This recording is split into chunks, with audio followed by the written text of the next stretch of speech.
Assalamualaikum, Dedi Sapa Teman. Sore ini di tempat kerumunan, bukan. Kita ada di lapangan Watulemo, tepatnya di depan kantor Wali Kota Kota Palu. Beberapa pekan yang lalu, kita sempat mendengarkan ujangan dari Bapak Wali Kota bahwa Kota Palu akan dibenahi. Ada banyak yang dibenahi, salah satunya perparkiran. Kali ini kita ketemu orang oknum yang sangat dekat dengan parkir perparkiran. Abang ini sudah banyak makan garam kehidupan. Kita menimba ilmu sore ini dengan abang ini. Kita langsung saja, boleh dikenalin bang, siapa namanya bang? Nama saya Muhammad Taufan Datu Palinge. Muhammad Taufan Datu Palinge ya. Saya panggilnya apa nih? Mas, abang atau om? Abang aja boleh. Abang. Bang Opan ya? Ya, Bang Opan. Punya nama kecil bang? Opan aja? Opan aja. Opan. Saya sempat sholat di masjid, saya muslim. Saya sempat sholat di masjid Raya Masjid Agung Lolu Palu. Ya. Waktu itu kebetulan Pak Wali Kota juga ada sholat di sana. Terus lagi ada yang saya tangkap di sana bahwa suatu ketika perparkiran di Kota Palu nanti seperti bayar listrik, ada prabayar, ada pasca bayar. Jadi warga Kota Palu nanti Bukan kartu gitu lah. iya, nanti dibayar di depan atau dibayar di belakang, tapi kisaran harga untuk setahun tarif parkirnya 300.000. Kalau hitung-hitungannya lebih hemat dari 1 juta lebih. Menurut Abang Opan gimana ya? Setuju atau Kalau menurut tidak? saya Gerinco itu kayaknya enggak setuju saya. Ya setujunya di mana ya? Tukang parkirnya yang merasa kasihan saya itu. Oh gitu. Iya. Bagian yang kasihan di mana? Yang ini yang atur-atur motor itu. Maksudnya kan kalau dikoordinasikan dengan baik, kemungkinannya bisa. Dan mereka dapat uang dari situ aja. Oh. Kalau pakai kartu kan udah bayar. Iya, Udah enggak bayar itu yang pemilik motor itu. iya. Jadi dia mau parkir minum dong dia dapat itu hasil dari Betul. situ. Siap. Kalau begini kan netral, bagusnya langsung dapat, tuh, aman juga. Kadang orang melihat, biasa orang melihat motor itu, sedangkan orang yang dikasih motor saja bisa hilang. Iya betul. Apalagi kalau hanya kasih kartu pun udah dapat duit, kan dia hiraukan sudah itu motor itu. Gila kan? Kesimpulannya Om Opan Tidak setuju. dengan wacana ini tidak setuju. Ya setuju. Yang begini-begini aja yang bagus. Jawaban dari Om Opan. Kita mengenal lebih dekat, lebih jauh, lebih dalam dengan Om Opan. Om Opan ini kan dulunya adalah orang yang paling kenal dengan situasi, kondisi, keamanan di tempat-tempat hiburan. Benar Om? Ya benar. Ya, Kalau saya bilang Om Opan ini bergaulnya dengan dunia malam. ya. Om Opan mengenal banyak penjahat. Ya sebagian besar saya kenal. Om Opan terjun di dalamnya, Ya, tapi sudah. insaf gitu. Ya, Siap. Pengakuan jujur dari Om Opan. Om Opan, saya memperhatikan Om Opan dari jauh, lantas sekarang sudah lebih dekat. Om Opan memiliki koleksi tato di badannya, di lengan kiri, lengan kanan. Itu asal usulnya dari mana Om? jujur, tato ini dibuat dari LP, di dalam LP. Untuk diketahui, Om Opan Dalam ini lembaga. jagoan. Jagoan ini sempat menghuni Hotel Prodeo. Ya, betul. Benar ya, di LP Benar. ya. Benar sekali. Lebih dekat Om, kita saudara Om. Ya. Om Opan terlibat dalam kasus kejahatan apa ya? Saya terlibat kasus narkoba Om, tahun 99. boleh saya gali lebih dalam Om? Silakan. Om Opan sebagai pelaku, pemakai, pengedar atau di bagian mana di kehidupan Om Opan sampai mengenal Hotel Prodeo? Tadinya saya pemakai, lama kelamaan jadi pengedar, Yap, akhirnya jadi bandar. lebih dekat Om. Tadinya saya jadi pemakai, tadinya saya pemakai, Iya. lama kelamaan jadi pengedar, akhirnya jadi bandar kemarin. Tapi saya sudah tidak lagi. Beruntung sore ini kita ketemu dengan mantan bandar narkoba. Pengakuan jujur dari Abang Om Opan di Sulawesi, khususnya di daerah Palu ya. Kalau di Makassar dipanggilnya Daeng, kalau di Sulawesi di Palu biasanya Mangge. Nah, lebih akrabnya dipanggil Om. Saya panggilnya Om saja ya. Om Opan.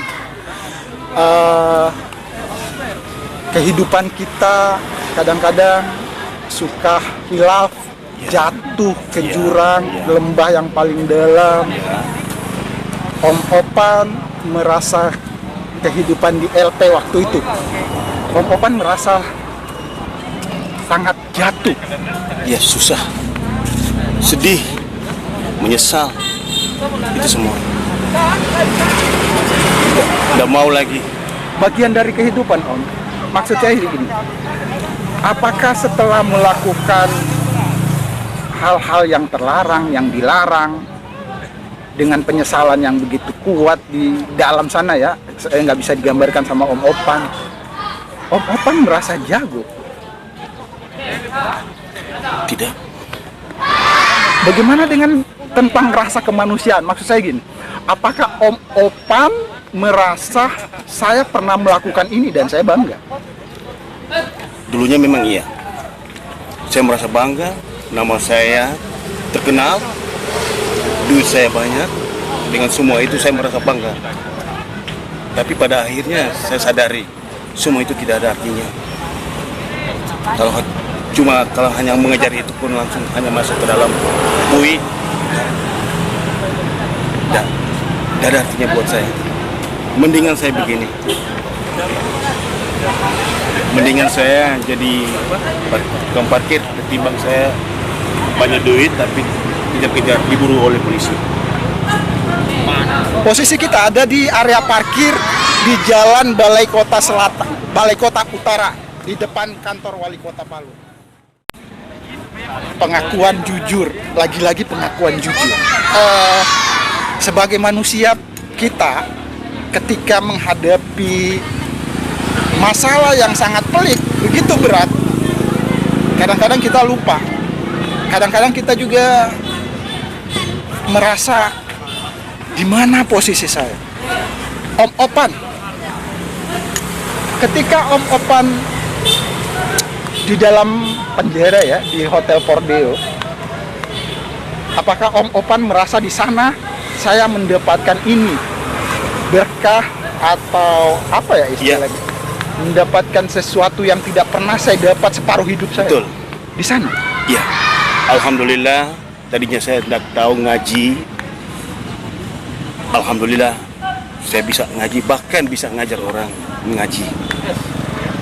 Salah satunya itu. Salah satu dari itu yang saya tidak pernah dapatkan di luar.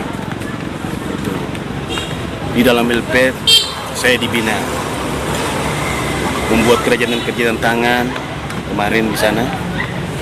Saya potong sampai di situ, Bang Om Opan. Ya. Ini kalau masalah tentang ngaji lebih ke religi keagamaan. Iya. Apakah ini pengakuan jujur? Jujur demi Allah, kemarin saya tidak dapatkan di luar. Alhamdulillah, saya bisa khatam di dalam penjara. Dan di sana Om Opan mendapatkan sesuatu yang tidak saya dapatkan selama ini. Iya, saya dapatkan di sana. Manusia terus berubah. Kita gali Om Opan lebih dalam. Di sela-sela perbincangan, Om Opan mengakui bahwa di zamannya beliau ini kalau dibilang kaya raya, enggak juga sih. Kaya raya itu sultan. Om Opan memiliki banyak aset juga di zaman itu. Berapa tahun yang lalu, Om? Itu sudah hampir 10 tahun yang lalu.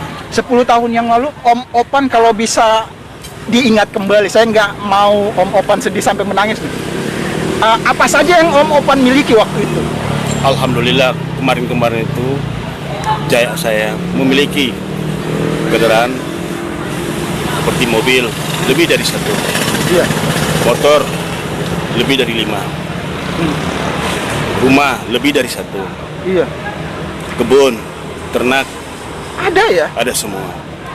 Eh, Itulah yang saya bilang, uang setan dimakan jin, uang iblis dimakan hantu, karena hasilnya tidak bagus. Dan di dalam hotel itu Om menemukan bahwa kehidupan kita sebenarnya ini. Iya, Om Opan lebih. saya bersyukur diberikan oleh Allah rezeki, walaupun di tempat begini saya merasa enak, nyaman. Saya makan nyaman, saya tidur nyaman, tidak ada gangguan siapapun. Itu yang saya Siap. selama ini yang saya cari, Eh, baru sekarang saya dapatkan. sedikit demi sedikit berangsur-angsur Om Opan mulai berubah. Insya Allah, insya Allah. Om Opan mengajak saudara-saudara anak-anak muda lainnya untuk supaya jangan itu ya. Ya, cukup saya, cukup apa yang saya perbuat kemarin-kemarin. Saya ajarkan sama mereka, ambil baik saya, buang yang jelek dari saya. Ambil baikku, buang jelekku. Gitu. Yang saya ajarkan sama mereka, jangan kamu ikut yang begitu, karena itu pernah yang saya lakukan, itu tidak bagus. Jangan. Om Opan berubah berangsur. Tahun 2021. Lebih kenal, lebih dekat, lebih akrab kita Om. Om sebenarnya umurnya berapa sekarang Om? Umur saya, kelahiran saya 74. Kelahiran 74, berarti 40 berapa ya? 47 ya? Ya. 46, Ya. 47. Iya, kisaran di situ. Seberapa lama di hotel Om? Saya di hotel ya kira-kira ada sekitar 7 tahunan. Ketika Om menghuni hotel dan di sana 7 tahun sampai khatam Quran, mengenal agama lebih dalam. Ya, Di mana teman-teman yang senang ke tempat hiburan, yang sesama, kalau saya bilang bukan penjahat ya, yang sesama tersesat. banyak yang saya dengar teman-teman saya keluar dari ini, dari Sulawesi Tengah, karena kemarin bencana. Mereka sudah tidak dapat tempat, ada yang rumahnya hancur, berpindah. Ada yang ke Makassar, Kalimantan, bahkan ada yang ke Jawa, Irian, ya itu. Kebanyakan teman-teman saya. Pas Om, kalau begitu, ini kan gempa baru berlangsung sekitar 2 tahun yang lalu. Ya, Berarti Om Opan menghuni udara bebas ini sejak kapan? saya menghuni sudah lama. Saya menghuni udara bebas itu tahun 2010. Om, maksud saya gini Om, apakah di dalam hotel ada teman-teman yang sesama tersesat itu datang menjenguk atau memberikan harapan-harapan? Sementara saya dalam sana. Iya. Banyak. Banyak memberikan dorongan, motivasi, support gitu. Iya. Ada juga ya. Ada. Mengajak lagi. Ada yang mengajak, bahkan lebih banyak yang ini mengajak yang ini berubah, Mengajak berubah yang lebih baik atau? yang lebih baik. Siap. Gitu. Hmm. Saya tidak pungkiri itu. Ada yang mengajak, ayo kita kembali lagi ke dunia itu. Nah, pelan-pelan saya pikirkan, saya tolak. Tapi lebih banyak lagi yang mengajak, sudah Pak, sudah cukup, kita sudah tua. Apalagi yang sudah hilangkan semuanya itu. Tidak ada gunanya, tidak ada artinya itu. Akhirnya saya ikut itu. Om Opan, Allah.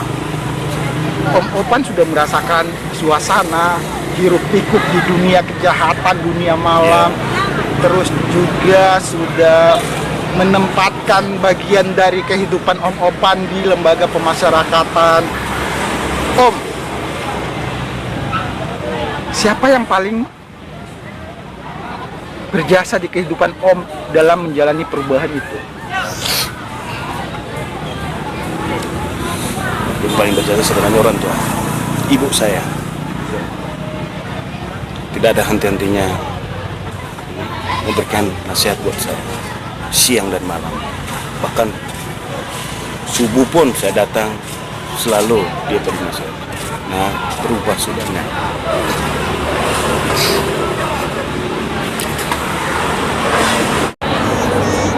Kehidupan kita seperti dua sisi mata uang. Jadi ada gambar angka dan ada gambar ya pahlawan ataupun benda-benda lain. Tapi lebih ke ini sih sebenarnya. Kehidupan adalah sebuah sisi mata pedang. Jadi tajam di sebelahnya, tajam juga di sebelahnya. Om Opan. Om. Yang paling berjasa pengakuan Om Opan adalah ibu. Siapa lagi yang terlibat menjadikan Om Opan jadi kembali seperti manusia baru? Selain ibu, teman-teman yang dekat sama saya, yang mau mengajari saya, yang datang sama saya, saudara-saudara yang datang sama saya, yang mengajarkan yang baik buat saya, itu yang menjadi perubahan saya. Mereka-mereka yang datang yang baik, teman, saudara, ponakan, bahkan om-om saya yang datang baik, menyuruh saya berubah. Salah satunya di situ, sampai saya bisa berubah. Setelah mengakhiri pergulatan kehidupan di dunia malam, dunia kejahatan, dunia hiburan, Om Opan berubah sekarang. Untuk diketahui, Om Opan ini jadi koordinator perparkiran di wilayah kantor wali kota Palu. Agak lama kita duduk di sini di bawah pohon yang rindang. Sementara kita duduk, ada banyak juga kendaraan melintas, kendaraan lalu lalang pengunjung lapangan Watulemo. Nah, di antara pengunjung kebanyakan samperi Om Opan. Berarti Om Opan ini orang terkenal. Om, seberapa terkenal Om Opan? Saya juga tidak tahu. Ya, mungkin ya teman-teman yang ini sama saya, yang mungkin senang sama saya atau gimana ya, itu sampai mereka melihat saya ya otomatis mereka manggil ya. Dan mungkin lah ada yang manggil saya pun saya tidak ini, saya cuekin, mungkin lah Pak. Om Opan. Saya merasa sudah terkenal saya. Siap. Om Opan kalau bergaul sehari-hari biasa saja ya. Biasa saja. Dan Om dikenal. Maksudnya dikenal dalam apa? Maksudnya apakah pakai masker dengan pakai topi Om tetap dikenal? Kayaknya mereka kenal. Dikenal. Iya. Yang mengenali Om ini orang yang pernah dekat sama saya mungkin. Yang dekatnya ini Om. Yang dekatnya pada saat Om terjun di dunia malam atau mungkin begitu barangkali. Kalau Om Karena perhatikan lebih banyak yang ini. Yang Dulu terjun di dunia gelap ya. Dunia gelap ya. Siap. Bukan berarti mereka juga gelap lah. Nah. Aduh. Akhirnya Om Opan mengakui pengakuan jujur bahwa jangan seperti itu.